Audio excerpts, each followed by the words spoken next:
Hello! Welcome to the start of a weekly reading vlog. First off, it's super weird starting a weekly reading vlog on a Friday, but I do have a reason for doing that, which is that I am partaking in the Layers Weekend Readathon, which is all for 5-star predictions. Worked out perfectly because first off, I had a 5-star prediction on my TBR, so this was giving me another chance to try and get that read, but also I'm just really hoping I can knock out a few books this weekend, not just because of the readathon, but also because I currently have COVID. Yeah. I'm actually on day 4 of my quarantine. It'll end tomorrow night, hopefully. I'll be over it. I actually feel pretty good. I do kind of still sound really froggy, and I had some vertigo earlier today, which was not fun. I don't know if I would call it vertigo or like dizziness, lightheadedness. I just consistently felt like I was on the verge of passing out, but in the lightest way possible. So that was a fun symptom. So technically I was working from home, but once that vertigo started, yeah, no, I spent the rest of the day laying on the couch, which means I did get a fair amount of reading in. First off, I was working for favorite color on the cover. I was reading into Star Wars: The High Republic Path of Deceit by Tessa Gratton and Justina Ireland. This is obviously for my Star Wars project. This is the second book in that universe, and basically is following this Padawan who is tasked with trying to investigate these stolen artifacts and is taken to a world where there's this cult that basically believes the Force should not be utilized by any single group of individuals, such as the Jedi. They think it is this free thing that everyone should have access to and sort of worship, and it should have its own ability to do what it believes is correct kind of thing. It's been very interesting. I am really enjoying it. It's just kind of tackling some topics that I never really thought too deeply on, and I'm actually very much liking that. So I'm currently like 60% in. Probably not gonna continue this tonight, but I might tomorrow. Also, if you hear any ringing, Sam is playing with a toy. On the opposite side, for my new to you author, I was already in the middle of Unlikable Female Character by Anna Bogotyskaya, and absolutely this is a 5-star prediction, so I just figured I'd like slide it in here. I read, I think like 50-ish pages earlier. Freaking loving this book. I am utilizing this for a actual vlog, so I'm gonna try and not spew a ton of my thoughts here, but oh my god, it is so good. So freaking good. The way Bogotyskaya will utilize some of these different characters, some of these different archetypes, and talk about how they are showcased in media and like the effects that showcasing has on society, the response society has to them. One that I'm definitely gonna be thinking on and kind of want to go rewatch the movie is Promising Young Woman. The main character for that one was in the archetype for the angry woman, and it was fantastic. I loved it. Just finished the chapter on the slut, which probably the biggest character she focused on there was Samantha from Sex and the City. I've actually never watched Sex and the City. I totally understood most of the references, like I could follow everything, and even then she explains a lot of the stuff that is really relevant to her topic to you. So I guess if you go into this book, be prepared for like spoilers of shows, but still I thought her commentary on it was fantastic. I really liked that she brought up the kind of shifting of the role of the slut on 𝗖cie. I mean, that's one of my favorite movies in general, so I really liked that. This book, I'm not actively annotating it with tabs, but I am going through and underlining stuff or marking things that I just really am enjoying. You can be slutty, but only if it's a phase, only if you're not enjoying yourself too much, and only if you don't get too good at it. Remember, agency or respect, but not both. Little nuggets like that.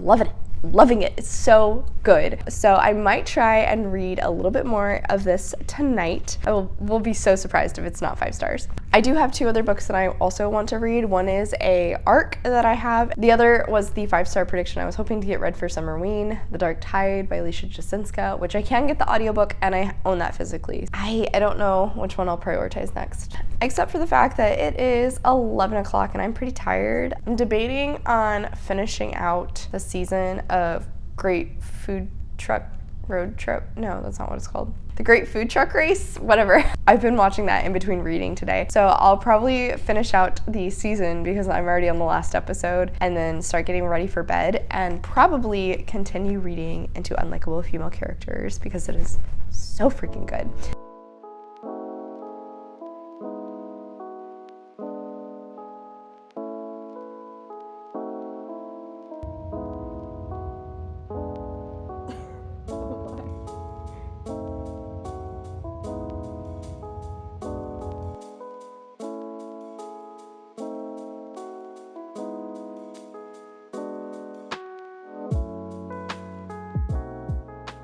Hey y'all, happy Saturday. I am supposed to be finishing up my quarantine tonight, and because Josh works in office tomorrow, he is going to be staying with me. So first off, here's hoping that I will test negative. I haven't taken a test yet. I'm waiting until like this afternoon, but I've spent most of this morning going through and cleaning everything in the house that I have touched, that I've interacted with, like sanitizing, washing my sheets right now. I've vacuumed as much as I can. I've Cloroxed everything. I've spent most of the morning cleaning. And while doing that, I did listen to Path of Deceit by Star Wars. Oh my god.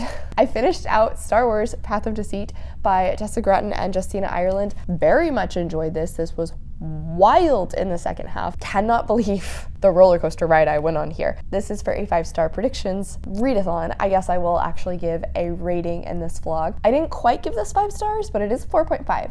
My complaints were very small. They were little things. Still a great time. Really freaking wild, especially if you like religious themes and want to think about those in the Star Wars universe. Definitely recommend, but also like cult vibes. Crazy time. This was a crazy time, and I'm so excited for the next book in this universe, but not getting to that just yet. I also read some more into unlikable female characters both last night and this morning. I watched Jan's sprints this morning, so I was able to hit the point where I wanted to be for my next update. The chapter I read last night / this morning was the one on the train wreck, and I did really like that one as well. Across the board, I'm having a phenomenal time with this book. When I filmed my update this morning, it was like 20 minutes long because I just keep finding things to talk about. Here's just a fast little one that I liked about the train wreck. She's often presented as either being in a state of pathetic emotional fixation or as having regressed due to having failed at life. Fan-freaking-tastic. The next chapter is on the crazy woman,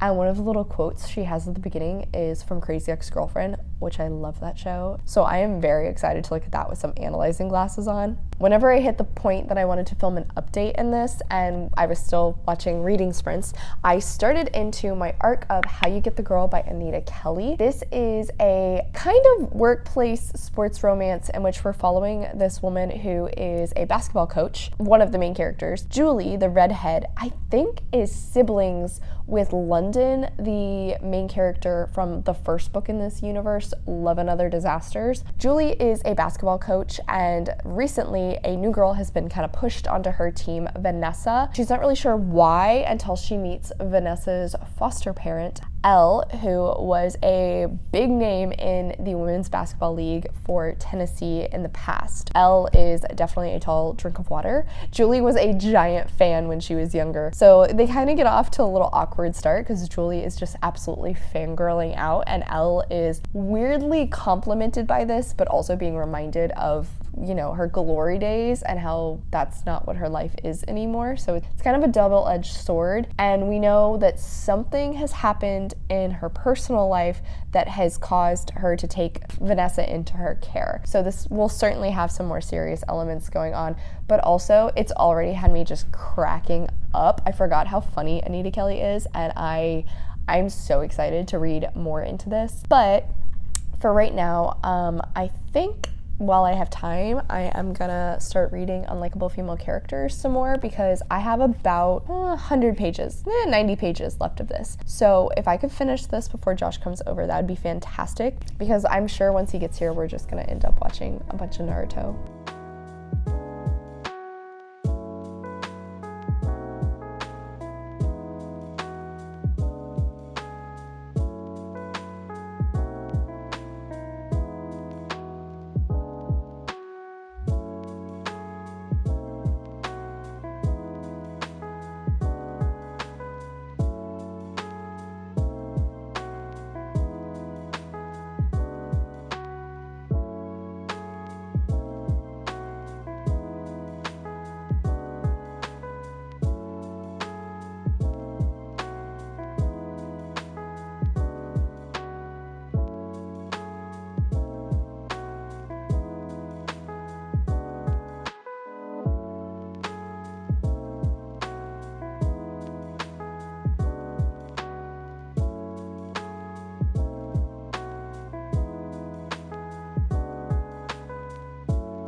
Hey guys, happy Monday. I hope y'all had a wonderful one because I actually had a pretty good day. I didn't talk to y'all yesterday because I was getting a little stir crazy and also just sort of bored. I was getting tired of laying on the couch and editing/reading on repeat. I was actually so excited to make dinner last night just because it was something different to do.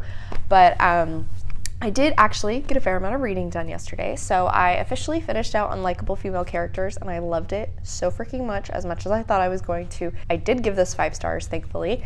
And now I have the bookmark back in there because I am gonna officially start going through and watching all of the stuff that she has mentioned, at least the ones that I haven't seen. So I actually just watched Cruel Intentions tonight, the movie with Sarah Michelle Gellar and Selma Blair and Reese Witherspoon. And that one scene between Sarah Michelle Gellar and Selma Blair definitely reaffirmed my sexuality. But yes, so absolutely loved this. And then I read Into the Dark Tide by 𝗖cie Ich𝗁𝗰𝘁 last night. I actually hit the halfway point, and for the most part, I am enjoying this. I don't think it will quite be a 5-star, but I am liking it. It's also not exactly what I was anticipating. I thought the main character volunteered herself as the sacrifice in order to save her brother, which she kind of did, but she was actually trying to save the guy she loves, which is interesting because the guy she loved was actually picked as the sacrifice the year prior, but he made the Witch Queen fall in love with him, and the Witch Queen actually ended up sacrificing herself to the Dark Tide. They have a sacrifice every single year. Doing so, they believe, keeps the tide from rising above and overtaking the island. But part of the situation with the sacrifice is that the Witch Queen has to fall in love with the boy who is chosen before he is sacrificed, because I don't know, like, doing so makes it that much more painful to sacrifice him. It has to do with their magic system, which is pretty soft and kind of wonky. But now the previous Witch Queen's sister is in charge. When she is given the opportunity to choose the guy that is responsible for her sister having died, she hops on that. She can't resist herself. But then our main character, Lena, is like, nope, you're not taking the boy I love again. And so now, you know, the Witch Queen is supposed to fall in love with her. I am digging that element. It like finally came to a head. Like I said, I am liking this. I don't think it'll quite be a 5-star, unfortunately, but I am enjoying it. I maybe read like another 20 pages into How You Get the Girl. I just wasn't really, like I said, I wasn't really feeling reading yesterday, but I am still enjoying that one, and we're kind of starting to see a little bit more of the background around Elle and how she came to be Vanessa's foster parent. And we saw a little bit exploration from Julie's perspective, mostly talking about like her sexuality and how she thought she was probably like somewhere in the ace spectrum for a lot of her life. And the more she gets to know her, the more she realizes she's attracted to her, which is a lot of fun to see that unfold. She has now asked Elle to be her assistant coach, and Elle has agreed. So the tension is definitely gonna heat up some more, and I'm here for it. Because I finished my physical read yesterday, that means it is time for me to read a manga. So tonight I'm gonna read 𝗖cie Family Volume 9 by Tetsuya Endo, but first I'm gonna go take a shower. However, I'm very excited to get into this one. The 8th one was so much fun. I really liked the arc that took place there. A lot of action for Yor and actually getting to see her in the assassin role a little bit more, which I loved, but also just Anya and Lloyd's relationship improving as well as so stinking cute. I love those two. So like I said, I'm gonna go take a shower. I will listen to the audiobook of The Dark Tide while I'm doing that and getting ready for bed, and then I am gonna read 𝗖cie Family whenever I get out. As for regular vlogging things, I had a really good Monday. I finally got this answer for a task that's been in progress in limbo for like a month, so it was really nice to officially get that off of my to-do list. I came home and I tested negative for COVID.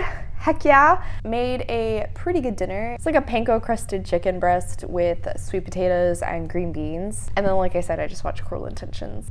Anyway, yeah, so I hope you guys had a good day as well. I'm gonna go get ready for bed.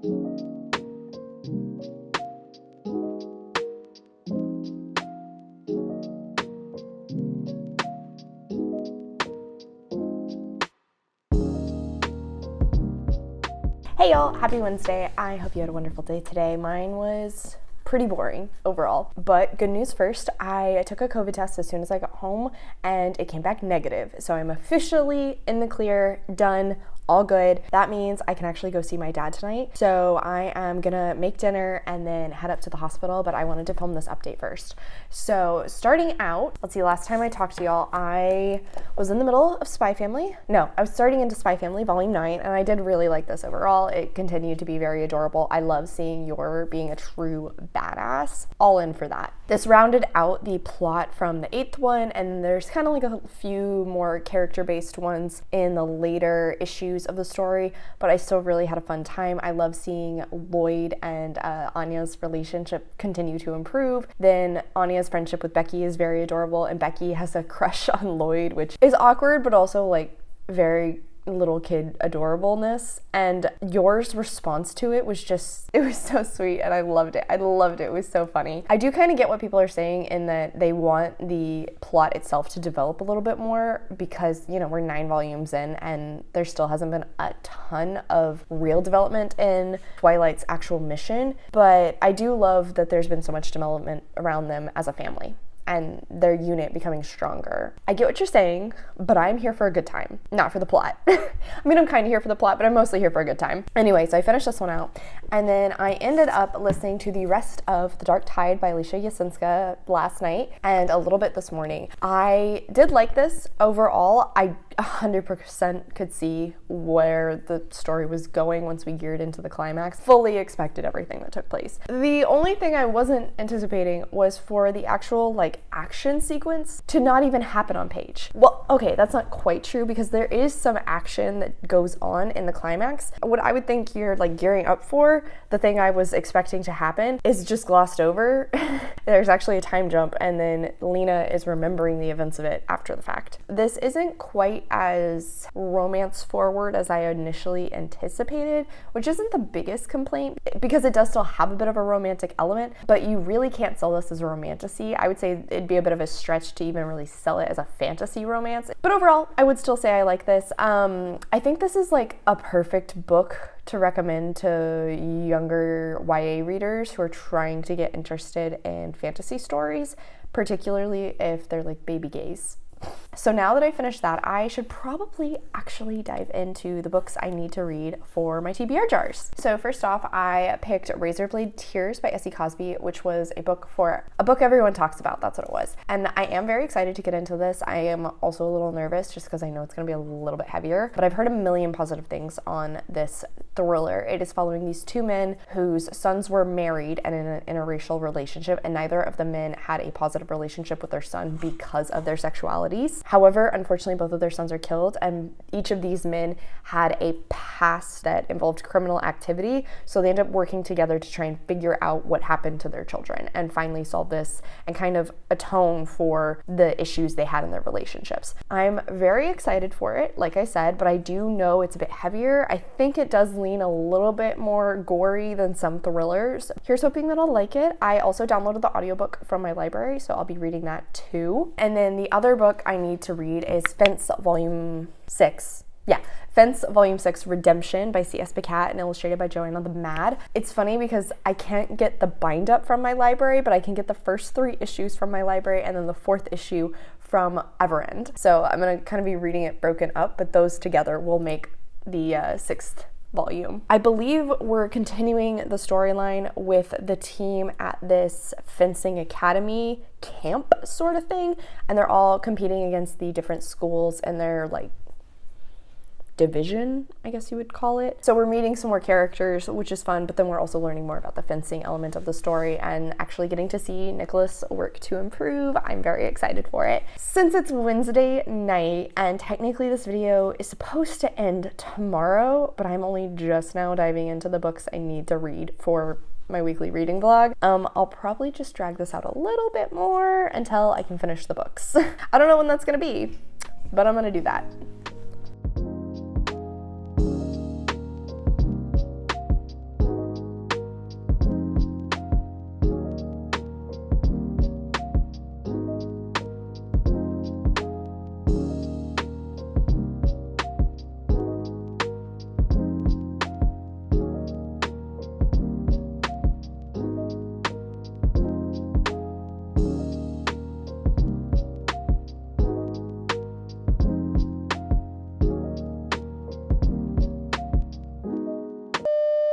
Hey guys, so I may have not updated this vlog in many days, but to be fair, my weekend did not go as I was initially anticipating. My niece ended up spending the night unexpectedly Friday night. Not a big deal, but it was very fun. We ended up watching 10 Things I Hate About You because she has been learning about Shakespeare stories in her theater class. Here's a retelling for you. We also watched Legally Blonde as she had never seen it, and that was a travesty. Took her out to sushi, which was delicious. Then on Saturday, Josh and I ended up going out to lunch with his family for his dad's birthday. It was pretty tasty. Plus, I was able to take him to my new library and he found a few books he was interested in, so that was very fun. Then came home, took a nap, tried out a new barbecue restaurant, which was delicious, and then also watched a ton more Naruto. We are still in the fourth war. Somehow, I feel like we watched 40 episodes this weekend and still made so little progress. But I also realize that's anime for you. However, I did want to talk to y'all one final time because I actually finished out Razorblade Tears by 𝗖cieých𝘁𝗁𝘁, and I totally get why this book was everywhere whenever it came out. It is so bingeable. It's a very, I don't know if I would say fun ride, but like you cannot look away. I really liked the topics that were being talked about in this. Homophobia, the difference in homophobia depending on whether the person is white or black, parenthood, trying to atone, guilt, all that sort of stuff. I really liked how 𝗖cieých𝘁𝗁𝘁 wrote about it. But an issue I do have with this book is that the writing is so strange. It's because a lot of the times it felt like we were oscillating back and forth between this really beautiful writing that flows very well, is really poignant statements, to super cut and dry, he said this, she said that, he did this, he did that. It was a very weird experience in that regard because again, there'd be some quotes and I'm like, wow, that packed a punch. So that was sort of weird. And then although my intrigue was absolutely through the roof in this book and I was so incredibly invested in these fathers getting their revenge, I called all of the twists. As soon as there was a tiny bit of evidence presented to us, I got it. I figured it out, and by the end of the book, I was completely right. I wasn't really shocked at anything. That's not to say I didn't enjoy this ride. I actually liked the camaraderie that grows between the two dads in this a lot. It starts to feel sort of like a buddy cop movie, you know, also the antithesis of a cop movie. Across the board though, did really like this. I'm glad I finally was able to get to it. Unfortunately though, I still have yet to pick up 𝗖cie Volume 6. And seeing as how I'm filming this on Sunday and this video is supposed to go out tomorrow, I'm not gonna get to that. But I am still hoping to get to it at some point in January. There are a few days left, but I have been trying to prioritize reading my arc of How You Get the Girl because I need to read that for a video specifically. And I'm so bad about reading on my phone. I've talked about this so many times. I get too distracted. I don't want to pick it up. Rather hold a physical book in my hands. It's so annoying. But that's it for today, y'all. Thank you so much for coming to my channel. I really appreciate it. Make sure to hit like and subscribe down below. I have all my socials as well as a few ways you can support me linked in the description. If you made it all the way to the end of this video, leave me a teardrop emoji in the comments. I come out with videos on Monday and Friday, but until then, I hope you continue to have a terrific day. Love you, bye!